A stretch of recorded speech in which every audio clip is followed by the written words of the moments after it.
The Titans lost in overtime 31-28. There are a few injury updates we need to get into. The Titans allowed 2 blocked punts, and we wake up on Monday morning and Craig Auckerman has been fired, the special teams coordinator, plus a new draft order for the top 10. We're going to get into all that right now. This is the Music City Audible.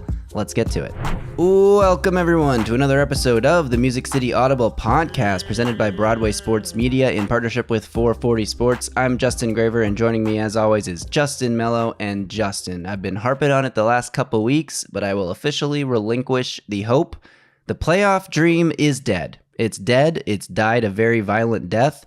We are not going to talk about the Titans' playoff chances anymore this season. The Titans are now 4-8. They've lost their first game at Nissan Stadium as of Sunday afternoon. So there's no more talk about the playoffs. It's over. It's done. I think the big news in Titans land, before we really get into this game and talk about what went wrong, Craig Auckerman, special teams coordinator for the Titans, has finally been relieved of his duties. Yeah, and he'll be replaced by assistant special teams coach Tom Quinn, who actually just joined the team earlier this season, but's got 32 years coaching experience, 16 of which were consecutively with the New York Giants. That's crazy. The last 16 years in one place. I believe won a Super Bowl ring or two with them throughout that Eli Manning run. So I think having an in-house replacement was probably key, right, to Vrabel actually making this decision. There are a few things to consider here. Number one, this is the first time Mike Vrabel has ever fired a coach in season. I think that's a pretty big deal, and I'm glad he did it because it shows a willingness to do it. Too many people on Twitter, he refuses to do it just for the sake of it. No, I think the circumstances have to be correct. There was no defending Craig Auckerman after Sunday's performance. I mean, you got 2 blocked punts on back-to-back possessions, back-to-back punts. I don't know that I've ever seen that happen. And it seemed like both times, perhaps a coaching error or an execution error. Why are you allowing essentially unblocked free runners to get to the punter? It should never happen. It should certainly never happen twice in one game on back-to-back possessions. So I'm glad he made this decision. He's holding a guy accountable. Keep in mind, he didn't fire Todd Downing after he got a DUI in season, right, towards the conclusion of the year. So he obviously prefers to not make these changes in season, but there was just no resonating, that line of thinking, right, with the performance that we saw from Craig Auckerman on Sunday. Then you get a missed extra point, and I know that probably comes down to Ryan Stonehouse not being available to hold. And keep in mind, Mike Vrabel, he always talks about protecting players. I think that's a big thing here, too, right? Something we're not talking about. Craig Auckerman's failure as the special teams coach failed to protect Ryan Stonehouse from suffering a season-ending injury. I'm certain Mike Vrabel took that into account when making that decision, right? Then you get the missed extra point. That's a blunder on special teams. Tough to pin that one on Auckerman, but then again, if he does his job properly, Ryan Stonehouse is available to hold on that extra point. We almost forgot, by the way, and there were so many blunders, that the Colts had like a 36 or 37-yard kickoff return at one point in this game to set themselves up in good field position. So the special teams blunders weren't exclusive to the blocked punts and the missed extra point. So just a calamity of errors here for Craig Auckerman, and it's the time had finally come, and it makes a lot of sense to let him go. Yeah, you mentioned a couple things I want to reiterate there. The back-to-back punts element of it. I mean, you just had a punt blocked. You come out to punt again. How in the world are you not 100% ironclad solid in your protection for this next punt? Yeah. Now the Colts did something Max a little protect, right? Exactly. Like whatever we got to do to not get another punt blocked. Do not let this punt get blocked no matter what. Now the Colts did something a little sneaky. They brought that gunner off the edge sort of at the last second, and this could have been, on Josh Wiley, who was the last man on the line of scrimmage there, who probably is responsible for the outside protection. But it's also on coaching to let him know, like, if there's a last second shift right before the snap, you always have to have your attention to the outside, the most outside man. The number one threat to blocking this punt is coming from that outside gunner spot. So regardless of whose fault it was, it eventually always falls back on coaching. And after the game on Sunday, Mike Vrabel even said, it's on me. He didn't say, this is on Craig Auckerman, we're going to make changes tomorrow morning. He said, no, this is on me as the head coach. In fact, anytime we lose, it's on me as the head coach, which obviously you love to hear the accountability, even if it ultimately is meaningless for the rest of the season and, it doesn't really change anything. it did lead a lot of Titans fans to believing that Craig Auckerman would not be fired on Monday. And a lot of people were saying maybe they'll make a change at the end of the season. But I think you're right. This was a bit of a shocking development. It was a good move by Mike Vrabel. It was the right move after what we saw on Sunday. And frankly, what we've seen the last few years from the Titans special teams unit. They've all been, average at best to way below average most of the time.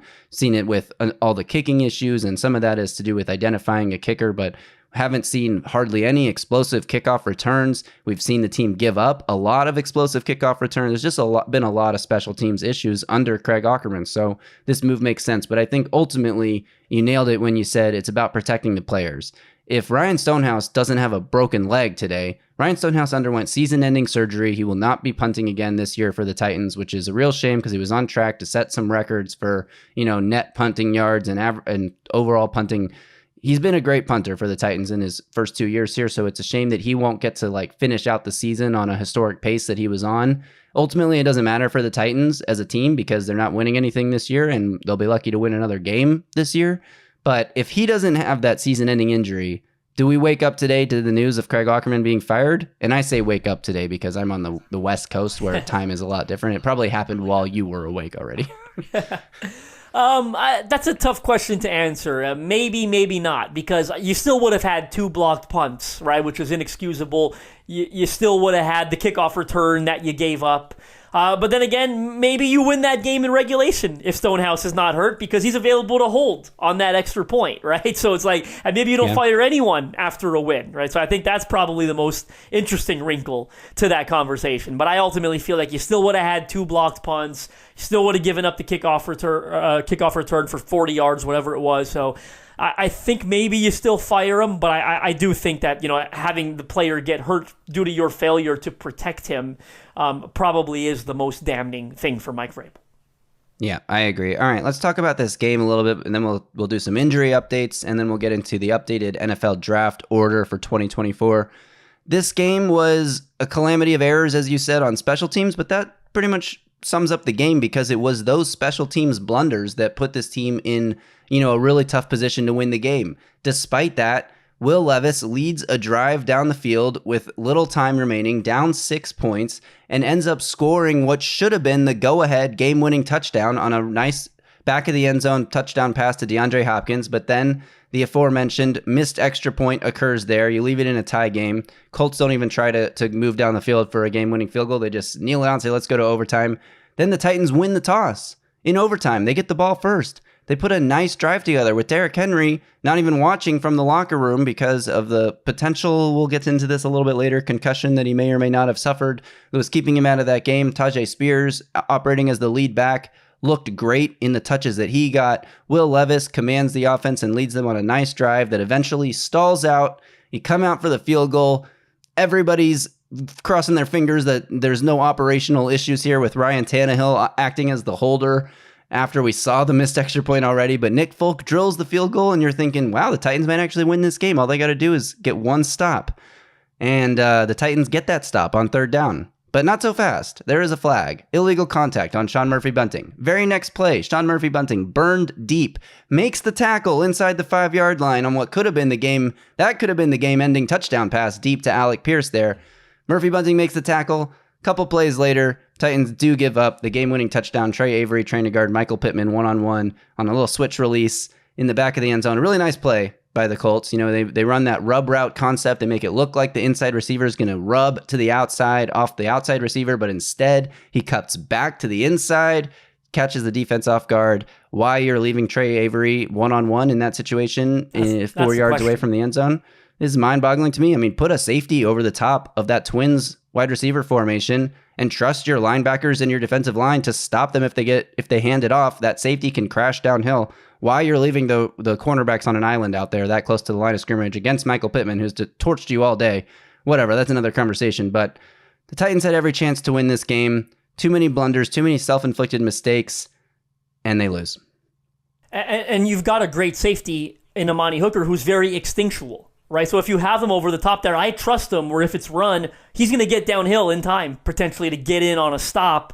And if it's not run, and you talked about they run the route that they did, he's instinctual enough to probably pick it up. You know what I mean? He's a great ball hawk, and he's a film study guy. So definitely questionable to line up in the coverage that they did. They had two receivers go over 100 yards, Michael Pittman and Alec Pierce. I mean, and they both had touchdowns. Like, just totally not acceptable. I want to give credit, by the way, though, to Ryan Tannehill and Nick Folk on the made field goal in overtime. I think it goes to show you how professional these guys are, because that's a very difficult situation, right? Where he's not your regular holder. It led to the mixed extra point. Look, whether Tannehill misheld it, I couldn't tell, in all honesty, and he seemed to put it on himself. But I had a hard time identifying what went wrong. That might just be Tannehill putting the blame on himself because he's a team-first guy.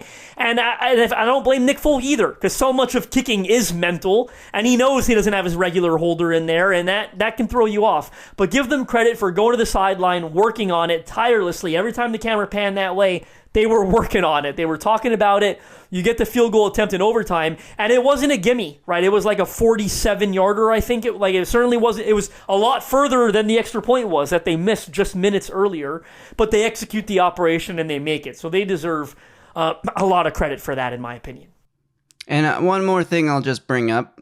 If the Titans make that extra point, who's to say Alec Pierce doesn't burn Sean Murphy bunting and put the Colts in field goal position, even with very little time remaining in the game? Well, you made one little error, though. I think you said the Colts just need it out. They technically didn't. Didn't they have a first down passing attempt that Dina Coatri tipped and nearly intercepted? So I think that made them go into a shell, like, oh, we could lose this game right now, right, if we turn it over. So, but you're right. Maybe they're a bit more aggressive in that situation. I mean, and certainly the Titans don't look like they've got the defensive backs to cover their receivers. So you're right. Maybe they do go down and get the game winner. Certainly possible. I mean, there were 13 seconds left when they got the ball back, and you're right. Danico Autry nearly batted the pass and nearly tipped it to himself and intercepted it inside the 10-yard line. That would have been an incredible game-winning play by the defense, but alas, the next play with 8 seconds left, the Colts say, we're not going to risk that again. Let's just kneel this thing and take it to overtime. And it was the right call, because obviously they went ahead and won in overtime. Overall, I think yeah, go ahead. I think it's crazy. You kind of touched on it, but it's bonkers to me. And this was one of the weirdest football. This might be the weirdest football game I've ever seen. I mean, I'm sure we've said that before, but we could talk about we talked about the blocked punts. I mean, Nick Folk punted, by the way. We didn't even Nick Folk, 16 years in the NFL, has never punted since joining the NFL, and not bad. 40 yards on the first one. Punch. Like, certainly, it probably as good as you could realistically hope for, right? Like, and just the mental block of. And by the way, you've had 2 blocked punts in this game, right? So, you're punting for the first time. You're probably scared shitless that you can get drilled, and he gets off a 40-yard punt. Hats off to Nick Folk. It goes back to what I said about professionalism in the NFL. The Amani Hooker 2-point conversion. I don't know if I've seen that once or twice. Maybe since that became a rule, 100-yard interception return for 2 points. You've got Will Levis forcing a fumble, recovering. But there's something else I was going to get into. But go ahead.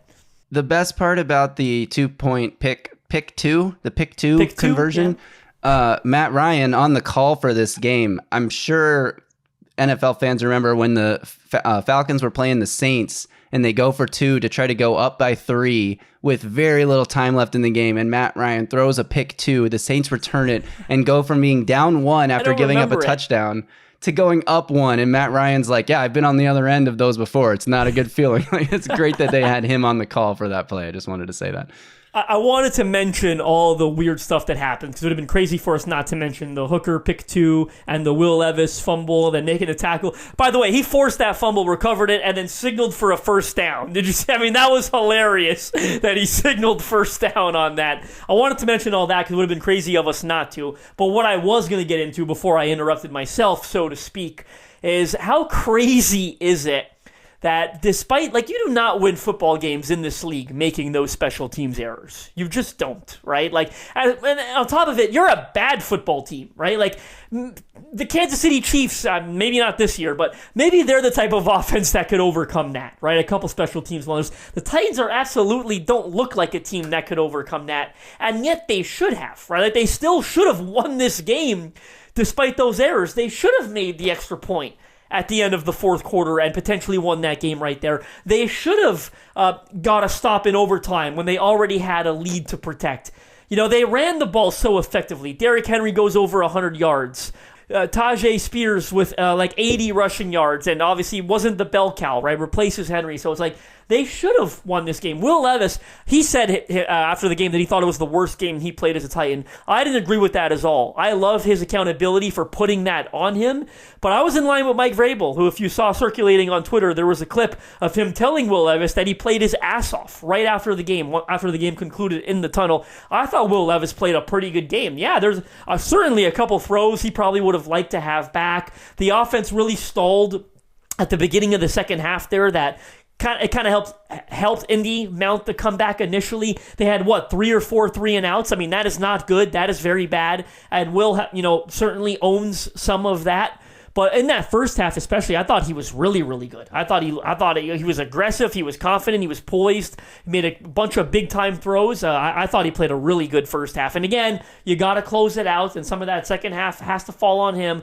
I also thought the Titans got a little conservative. Right, I think you mentioned on Twitter there was the run pass sequence in the third quarter when things already weren't going well. You hated to see that, but I didn't agree ultimately with Will Levis's assessment that this was the worst game he's played. No, I don't either. And you talk about the great first half he had, and yes, there was a lull in the second half, but at the end of the game, he led back-to-back go-ahead drives to potential. I mean, one wasn't a go-ahead because of the missed extra point, but 2 potential game-winning drives.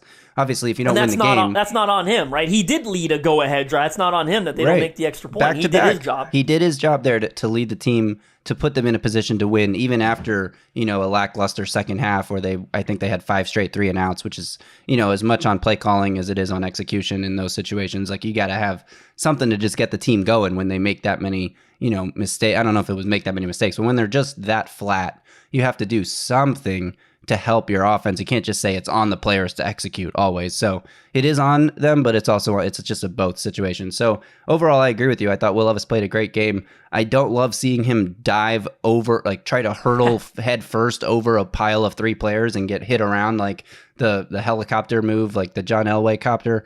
But he got the first down. He didn't get hurt. He got up and flexed and signaled first down. You don't love, throwing an interception / fumble right over the middle of the field, but the response, it was like the hustle. When you take a shot in basketball and it's a miss and you follow your shot and you get the layup and the putback layup, that's what it felt like there. Is like, oh shoot, that shot is off. I'm going to chase it down, strip it from the defensive back who picks it up and get the ball back for my team. So a lot of good things coming from Will Levis in this game.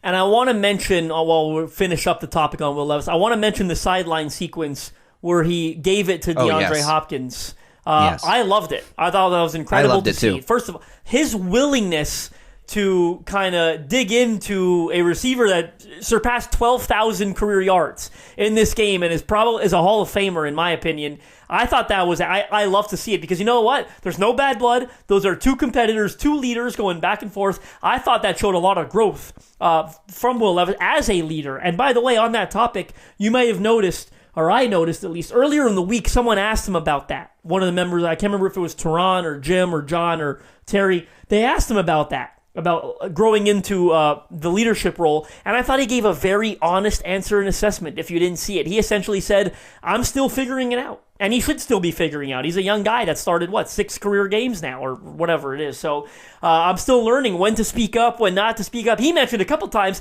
his teammates, I think, said, hey, break us down or something. Like, he's trying not to overstep. He's still learning what his style is as a leader. And I thought that was very honest of him. I think you saw a sign of it taking that step forward, that growth and development in that area, for his willingness to dig into DeAndre Hopkins on the sideline for not running the route like he thought he was supposed to run it, or for that miscommunication, which senses from Will Levis's anger, confident that he's not the one that made the mistake with the ball placement, that Hopkins wasn't where he's supposed to be. So I love that from him. I think there's another element to this whole exchange too, where everyone sees the ball sail 10 yards over DeAndre Hopkins' head, an uncatchable deep target, and thinking, wow, Will Levis overthrows his receiver and then yells at him. Like, who does he think he is, yelling at an all-pro receiver? You've seen a lot of this from Colts fans, especially on Twitter over the last 24 hours or so. here's the thing. Will Levis threw the ball away. He didn't like what DeAndre Hopkins was doing, or DeAndre Hopkins did something that he wasn't expecting. And it wasn't like, oh, I'm just going to try to hit him still. Oh, he wasn't where he was supposed to be. No, he threw the ball away after whatever went on. And they talked about, they both mentioned it in the post game. And Hopkins said, like, he thought I was going to do something different. And I thought he wanted me to do something different. And so it was just, one of those exchanges. They both respect each other and talked about how they respect each other. And this is like part of the Vrabel mantra is like, hold your teammates accountable and hold yourself accountable. And I love seeing, Will Levis, as young as he is, not afraid, like you said, in that moment to talk to an all-pro receiver about where he needs him to be on this play, and whatever miscommunication there was, sort it out right then and there on the sideline. Will Levis was maybe a little too fired up. I mean, calm down a little bit, buddy. You're yelling at your teammate there, but you love to see the competitiveness and the fire and that desire to be great. Like, this is how you become great, is you hold people accountable and you make you have the tough conversation to make the correction to get better. So all in all, I have hardly any complaints on Will Levis in this game. His completion percentage was under 50%. He took 6 sacks for 20 yards lost. Only 20 yards lost on 6 sacks, actually pretty impressive. But so the numbers aren't necessarily great. You never want to be under 50% completion percentage. And so from that standpoint, just box score scouting, you might think he didn't have the best game, but I definitely didn't think it was his worst game like he said it was. But regardless, you love the self-criticism too, because he's going to go watch the film and try to get better from this. And all in all, for Titans fans for this season, I think this game was a perfect outcome. You get a good Will Levis game. You get a pretty good performance from a lot of aspects of the team, especially the young players, and you lose. So you preserve your draft pick. Derrick Henry, you mentioned, had over 100 yards. D-Henber, it's here, baby. Derrick Henry had 102 yards and 2 touchdowns, 4.9 yards per carry. He touched the ball 21, or he carried the ball 21 times. He also had another catch for 18 yards. Titans this season had not lost with Derrick Henry recording 20 carries or more. They hadn't lost this season at Nissan Stadium. Both of those streaks are over now, but D-Henber is here. I don't think it matters, again, because the Titans probably are not going to be very competitive in their next few games here, and maybe they'll get lucky and win one because they are the team that blocks 2 punts, although I'm not expecting that at all. But the NFL is a weird sport. It's hard to say the Titans will just go winless the rest of the way, but it kind of feels like that's where it's trending, and ultimately that's a good thing for the future of this team, because the playoffs were always a long shot, but losing this game totally eliminates them. Absolutely it does. In fact, you wanted to talk about the NFL draft order. The results on Sunday led to a 2-spot improvement for the Titans, right? Who entered Sunday with the 10th... 2 or 3? We don't know. Which is weird to me that we don't know, because Tankathon, which does a great job, has the Titans moving from 10 overall to number 8 overall. Right. But Tom Pelissero tweeted, and it apparently, comes from NFL research. I'd like to think they know their own draft order, right. Jumping from 10 to 7 overall. So I hate that we don't really know for sure whether it's 7 or 8. I guess it ultimately doesn't really matter because it's not final, right? This is not, right. Nothing's finalized. We got a lot of football left to play. But either way, a positive development, moving up into the top 7.5, I'm going to call it. I'm going to split it right down the middle into the top 7.5. It's better than 10. I'd still like to be at 5 or 6, realistically, in all honesty. I think that if you're at 5, you've guaranteed yourself one of Marvin Harrison Jr., Joe Alt, or Olu Fashanu. And if you're at 6... fingers crossed that one of those guys falls there, right? Everything's got to not go your way, essentially, for none of them to fall to 6. I would prefer to get to 5, because I really feel like they should be the first 5 players off the board, those 3 plus the 2 QBs, and I'd kind of be surprised if they weren't. I know it's early to say that, but that's really how I'm expecting this to go. So ideally, you get into the top 5, but 8 is better than 10, 7 is better than 10, and they're certainly going to lose to the Dolphins next week on Monday Night Football. Oh, yeah. So we'll see if they're able to climb. They might lose so bad, they might just put them up at number 1 overall, the league, right? Depending on the result of that game. So we'll see how that goes, but certainly a positive improvement to be moving up the order. Yeah, so the teams ahead of them now are the Panthers/Bears. Panthers draft pick going to the Bears, 1-11. Panthers probably won't win another game. Patriots at 2-10 are number 2. Honestly, hard-pressed to see the Patriots winning another game. Then things get interesting. You have the Cardinals next at 3-10. Cardinals just blew out the Steelers on Sunday in a crazy weather game. They play Chicago later in the year, so they have a chance to get to 4 wins. The Commanders are 4-9. That's, same number of wins, but they have one more loss because they haven't had their bye yet. So the Titans are behind them. Then you got the Bears they play Arizona, chance for another win there. They play Atlanta. Atlanta's a better team than Chicago, but crazier things have happened. And the Bears haven't quit. Like, didn't they just beat the Vikings? Like, like Matt Eberflus fighting for his job, Justin Fields fighting for his job, right? Trying to convince them not to take a quarterback next year. So there's clearly no quit right now in the Chicago team. They're competitive. Right. And they're 4-8, and they have a chance for 1 or 2 more wins on the schedule. The Giants are number 6, right ahead of the Titans. They're also 4-8. The Giants have a game against New Orleans, which, you're not expecting the Giants to win that game, but New Orleans looks pretty bad. Derek Carr hurt in that game.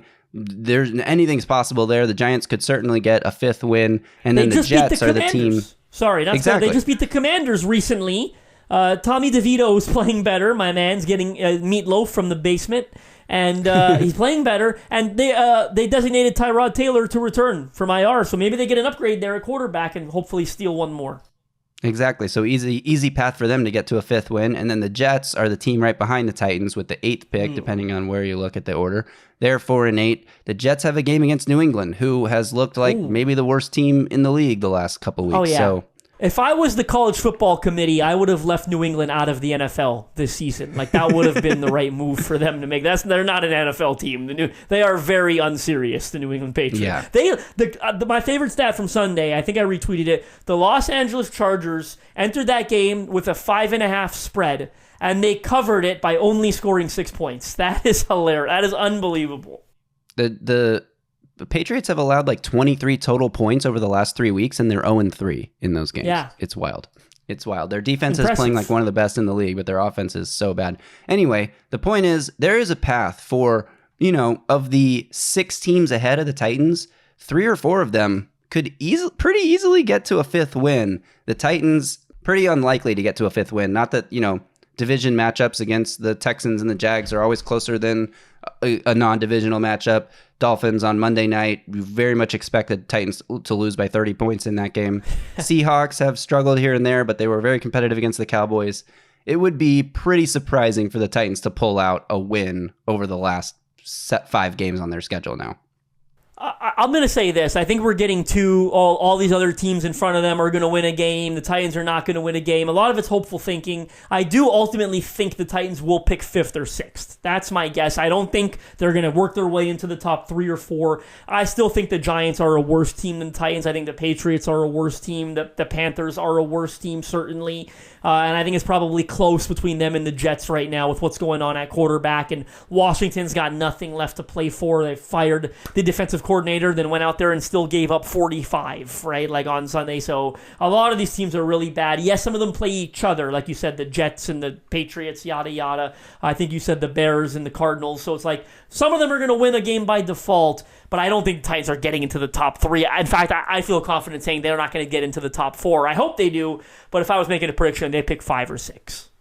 Yeah, I agree with that. 5 or 6 is the most likely. So as we continue to look ahead and predict draft scenarios for the rest of the year, that's probably where we'll predict the Titans to end up. But you never know. There is a chance they could pick even higher. As high as 3 overall is not out of the question. Do we have a doozy for our viewers coming later this week? Are you and I going to do something that we've probably never done in season as a YouTube exclusive? Yeah, this week we will be doing a dueling 4-round mock draft for the Titans, looking way ahead to April of next year because this season is toast. Put it in the books. It's over. So we're going to look ahead to the draft because that's where our attention will shift next. So we're going to do it. We're going to do a 4-round dueling mock draft. Why 4, you ask? Well, the Titans don't have a 3rd-round pick. So if we did a dueling 3-round mock, it'd be kind of lame because we'd only make 2 picks and then we just sit there and do nothing for round 3. So we'll extend it out to the 4th round, see if we can grab 3 prospects for the Titans there, or maybe more than 3. Maybe there's a trade down scenario. We'll get into it. But before we get into all that, we should talk about the injury updates that came out of this game. So, mentioned Derrick Henry in concussion protocol. He's not. Mike Vrabel confirmed on Monday morning that Derrick Henry is out of the protocol. He has no symptoms. He worked out on Monday morning.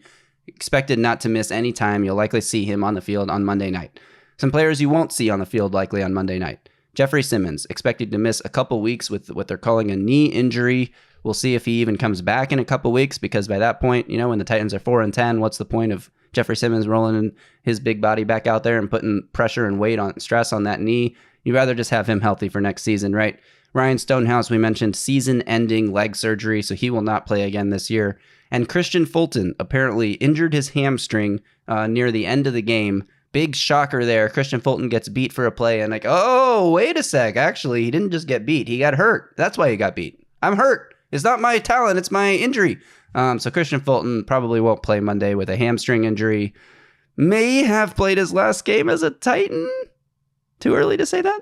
All I'll say is Christian Fulton or whoever, I'm looking forward to seeing Tyreek Hill against whoever. Maybe they'll leave man coverage one-on-one with Trey Avery. Tyreek Hill versus Trey Avery. It should go well. Yeah, I'm sure they will. Why wouldn't they? I mean, we saw them do it with Michael Pittman, and we saw the Commanders leave Tyreek Hill man-to-man coverage with a single guy, no safety help, and we saw what he did to them, and I think it was actually safety Quan Martin out of Illinois. I think they left Tyreek Hill singled up with a rookie safety one-on-one. Anything else you want to talk about from this game before we wrap this pod up?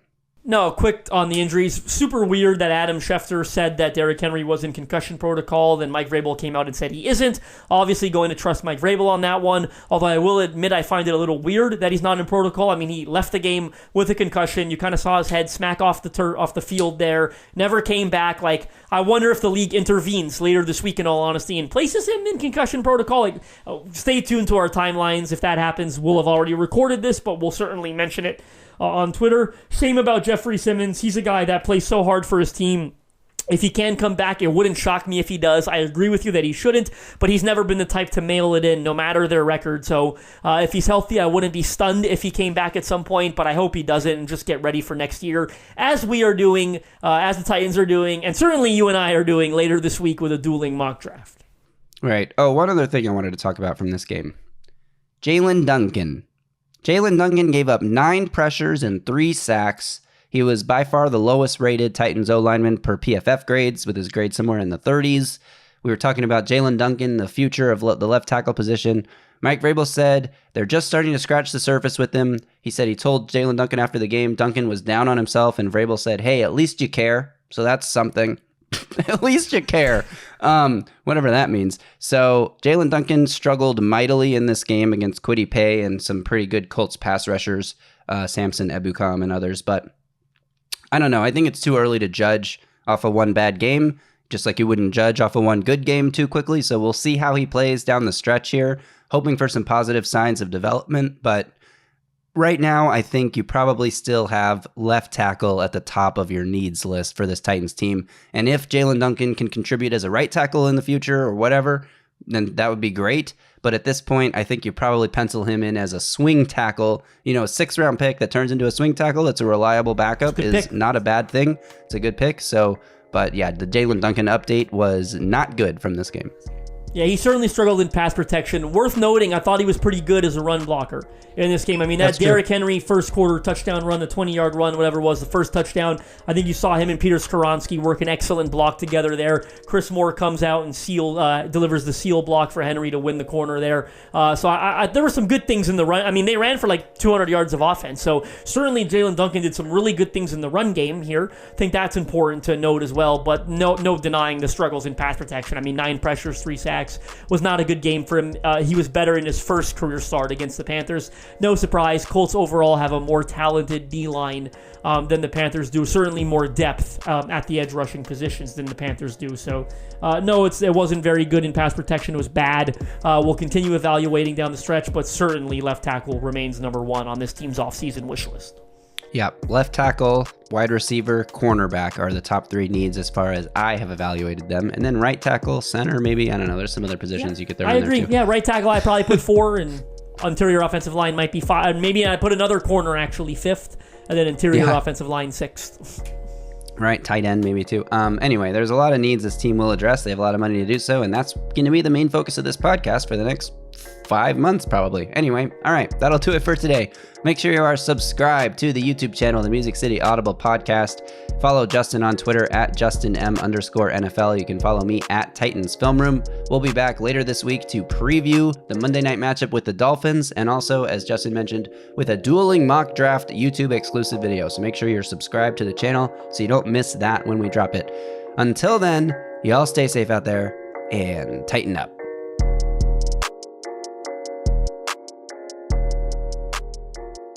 A Broadway sports media production.